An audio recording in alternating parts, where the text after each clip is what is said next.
And how did you turn from Ronald to Govinda? Well, actually, that goes back a few years, back in 1974, when Swami Muktananda was on his second world tour. My wife and I, we met him, and we asked for names, spiritual names. And so he named my wife Radha, and I was Govinda, and I am Govinda. And the next thing you said was you had the blessing to go and visit Sri Satya Sai Baba. And I had an experience there where I woke up in the middle of the night and I felt so much love, it actually hurt. My wife was sick for many years. She was disabled for 13 years and she got breast cancer. And so going through that, I had to hang on to God for all I was worth. It seemed like a really worst time, but it was really the best time because all I had was God. You know, we can give 110% to achieve a worldly goal, but there's no guarantee we'll achieve it. But in the spiritual life, any effort we make to move closer to God has an effect.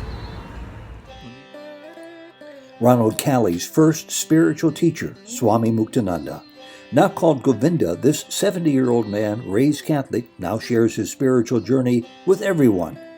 How a chance meeting on a sunny California summer afternoon resulted in this Souljourns gem. Welcome to Souljourns. This interview was recorded in Pasadena, California, on March 24th, 2017.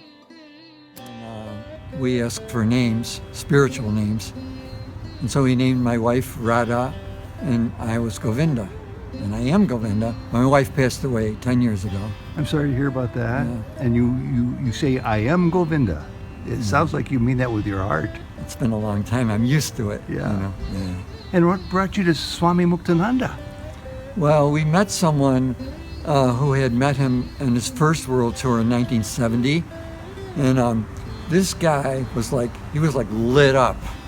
You know, so out of people we knew, we go, this guy's got something good going on.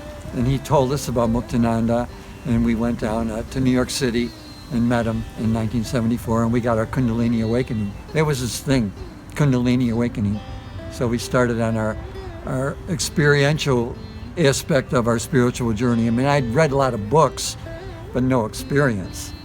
But after Muktananda, the experience came. I once saw an iconic photograph of Swami Muktananda. I believe he had sunglasses on, warmly embracing Sri Satya Sai Baba somewhere in India. Yeah. One of the others, ashrams, no doubt. I figured that's good enough for me. Yeah. And then hearing the story of your friend lighting up because of his experiences, did you find something similar when you were in his presence? Yeah, I definitely had a Kundalini Awakening. I started having the typical kind of things, energy, shooting and, you know, shaking and automatic yoga breathing, quick breathing, Vastrika. Automatically things were happening. This is all automatic. How old are you? I am 69. A couple of years my junior. And how long have you been on a spiritual path?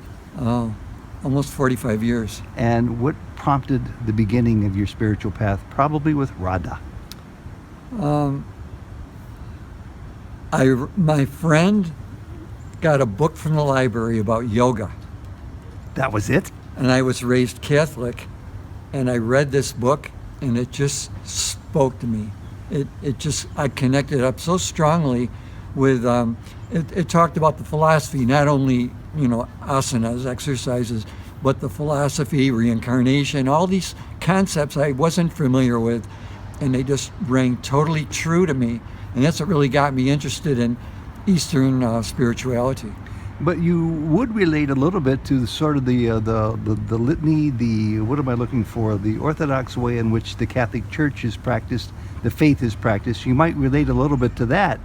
So it might not have been entirely new to you, the asanas that you were being taught from a different religion. Sure. Yeah. And how did they continue to lead you on a path that's lasted these 45 years? Well, initially it was the fireworks of the Kundalini awakening, which really made a huge impression on me and opened up a huge area in my life. And then my wife was sick for many years. She was disabled for 13 years and she got breast cancer. And so going through that, I had to hang on to God for all I was worth to get me through each day. We had 3 children at the time. We had financial problems. We lost my wife's income. So it seemed like a really worse time, but it was really the best time because all I had was God. And I got a nice, strong, much stronger connection than when things are going well and like, oh, la-di-da, you know. But when things are going rough, then it's like you really need something to hold on to. After meeting Muktananda and being in his physical presence and after the Kundalini awakening, see, the thing is, if you do the things to awaken your Kundalini on your own, it can be very dangerous. But if you have a master awaken it for you, then they also can regulate it so you don't get too much. And I've seen this many times where there would be a group meditation and someone would just start going off the charts, you know, with experiences and things would be happening. And Muktananda would just look at them and just say a few words, which would be in Hindi. Nobody knows what he's talking, you know, and he would say a few words and boom, the person would calm right down immediately. So he had that, he could not only awaken it, but he could regulate it so that people didn't get too strong a dose that they couldn't handle. Most people I've talked to who have had that experience say it's beyond words, Ted. I'm sorry, I can't find words to explain it. Well, I don't quite buy that entirely. Some words can help us who have never experienced it to better understand it. So could you try to tell us what that was like? Yeah. Well, basically, Muktananda used to have intensives where he would go around giving Shaktipat, which would awaken the Kundalini. And if you were already awakened, then it would just be like an extra dose. And I would feel, he would touch me here, and I would feel like warm honey energy just slowly rolling down my spine. It was just such a blissful feeling. Another experience was the shaking of the energy moving around and the spontaneous fast breathing. And I wasn't a big one on visions. Some people had a lot of visions, but it manifests different for different people. So whatever we get is like the perfect thing for us that we need, because the Kundalini is an intelligent energy that knows what you need and it will work where you need it. How has it served you since your initial experience? Yeah, well, you know, it's been after the first couple of years of the fireworks and stuff, things kind of settled down. Mm-hmm. And it was more like things had plateaued for like 20 years and not much was happening anymore. But even then it was still within me, and I met a different spiritual teacher and it was like boom, fireworks all over again. So it never really goes away. Once it's awakened, it's awakened. And you're a man of many experiences in your late 60s now. You're quite convinced that was never a product of your imagination, that it was something real in the physical and spiritual realm. Absolutely. And what did your wife think of you at the time? Well, this is good, because before I married my wife, everybody was trying to talk her out of it because I was a little bit like out there with spirituality, you know.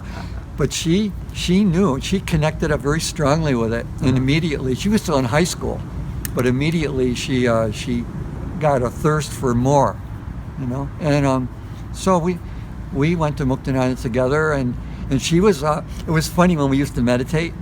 Okay, we're going to meditate for an hour, okay. So she'd get up after 10 minutes and go in the other room, and I'd dutifully sit there for my hour because I might have some experiences, and then it would kind of be like nothing was happening. But I'd sit there for an hour. And then the thing with Muktananda was after you did your meditation, you would share experiences. So we'd be at breakfast, and I did my dutiful hour, you know, and I didn't really feel too much of anything. And my wife would say, oh, I had this vision and this experience and all this stuff, this bliss and everything bubbling up and all that. And I used to get so jealous because, it's like I was like boot camp sadhana. It's like I'm going to do the whole hour. But she was a very spiritual person. Yeah. Hence the reason for you meeting in the first place. Oh, absolutely. It was out of your hands. Oh yeah, we really were a good connection. Yeah. So here we are in beautiful downtown Pasadena, California, in 2017, towards the end of March, with Amma Sri Karunamayi, who's told me all the stories about Sri Satya Sai Baba. I run into you, and you tell me that you're a follower of Amritanandamayi. Yes, I'm sorry. And she occasionally comes to America still, I believe, doesn't she? Twice a year. Her main ashram is in San Ramon, California. Okay, I didn't know that. Yeah, that's the main international ashram there. And the next thing you said was you had the blessing to go and visit Sri Satya Sai Baba in his home ashram. What was it like? That was my first time in India, and my first time at being at an ashram that was so developed and so huge. And the crowds of people, I couldn't believe how many people were there. From all over the world. All over. And I had an experience there where I woke up in the middle of the night and I felt so much love, it actually hurt. I mean, it was so intense. And, so wow. The atmosphere was just charged there. It was wonderful. Sounded like it was a successful visit. Absolutely. And now you're here with Amma Sri Karunamayi. So do you simply not discriminate about teachers? Do you look for people who manifest a feeling of or radiate love? Is there a quality that you're looking for or something else? Well, after my Muktananda years, I went shopping around, and I visited several. I had 5 candidates, of which Amritanandamayi, the hugging saint, she was a candidate. So I couldn't decide anymore. I didn't want to decide. I wanted to be chosen. I didn't want to choose because I didn't have faith that I would know how to make a good choice. So the way I did it was when I went to the hugging saint, I asked her, and I phrased it very carefully. I said, Amma, who is my guru? And in English, she says, me. So that kind of sealed the deal. But still, like I said with you before, there's many, maybe not many, but there's a good number of teachers that have a lot of energy and have a lot to give. So I've sifted through and found some good ones that I've spent time with and had some nice experiences, which kind of validated for me that there's something good here. And this form of spiritual path is not simply for the experiences along the way. In fact, probably it's not for any of the experiences along the way, since it teaches us about who we really are more than anything.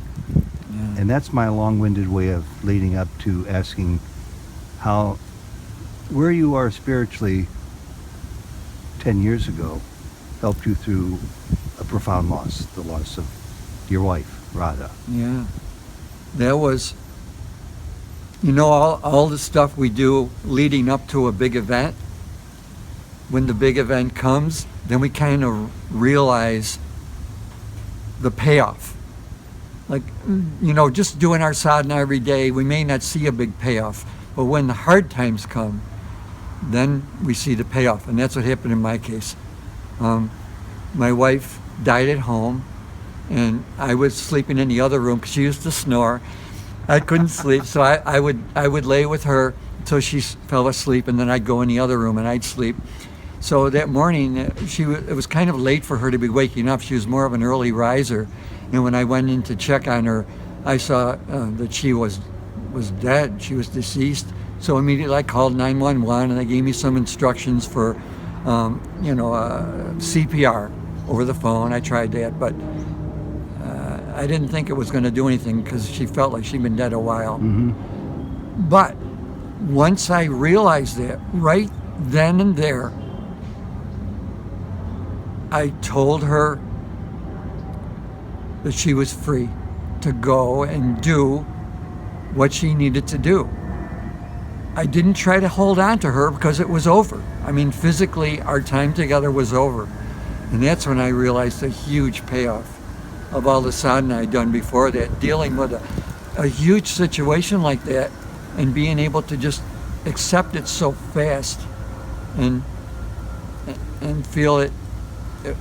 It was like another door was opening in my life. So, Govinda, I can't begin to tell you how absolutely satisfying it is to strike up conversations with complete strangers such as yourself about issues that are the central theme of why we're here. And just listening to your story is a gift that I thank you for. thank you. What else would you just like to simply say or share or relate to us, whether it's a lesson or an experience that could be useful to those of us who sometimes struggle, sometimes just cruise along this spiritual path, which is always distinctly different for each and every one of us? Well, I could just share the advice that someone gave me at one point. They said that, we can give 110% for to achieve a worldly goal, but there's no guarantee we'll achieve it. But in the spiritual life, any effort we make to move closer to God has an effect. We may not feel it immediately, but every effort is rewarded. So, for people, do their daily sadhana. Even if it's 15 minutes a day, the daily sadhana, it pays off. It pays off. My final question is, for Jody and me, my wife, and you met her, with interviewing maybe 400 plus people, we've come across a handful of people for whom self-realization has been a reality and is a reality, those who are still alive. And this goal of non-duality, of oneness, seems so far removed from what we're capable of achieving that many people don't even believe it's possible. Have you found yourself approaching that or reaching it, even in small amounts? Yeah, things don't stick to me like they used to.